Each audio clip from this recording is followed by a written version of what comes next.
Hi friends, welcome to my channel. ఈరోజు తాటి గుజ్జు ఎలా తీయాలో ఈ వీడియోలో చూసి నేర్చుకుందాం. ముందుగా అయితే తాటికాయని ఈ నేనైతే తీసుకున్నాను.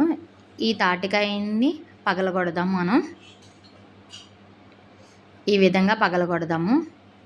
దీనికోసం మనం ఏ కత్తులు కటారాలు ఏం సామాను ఏం అవసరం లేదు.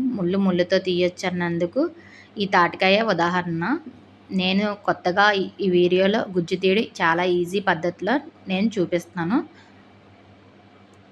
ఇది ఈ విధంగా దానిపైన ఉన్న తొక్క అంతా ఈ విధంగా తీసుకోవాలి. దీన్ని ఈ విధంగా అటు ఇటు బాగా సాఫ్ట్గా చేసుకోవాలి. అప్పుడు మ్యాజిక్ ఏట్ అనుకుంటా, తాటికాయ ఇచ్చిన చిప్ప అంటారు దాన్ని. దాన్ని పెట్టి తీస్తే చాలా ఈజీగా గుజ్జు అనేది చాలా తొందరగా కూడా వచ్చేస్తుంది. నేను ఈ వీడియోలో చూపిస్తున్న విధంగా చూడండి ఎంత ఈజీగా వస్తుందో. అందుకే అన్నాను ముళ్ళుతోనే తీయాలి అన్నాను. ఎందుకన్నానంటే ఎందుకనమాట.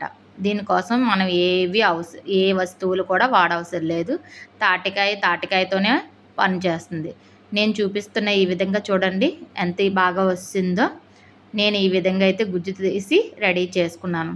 మీకు కానీ ఈ వీడియో నచ్చితే లైక్ అండ్ సబ్స్క్రైబ్ ప్లీజ్. నాకు కూడా కొంచెం సపోర్ట్ చేయండి.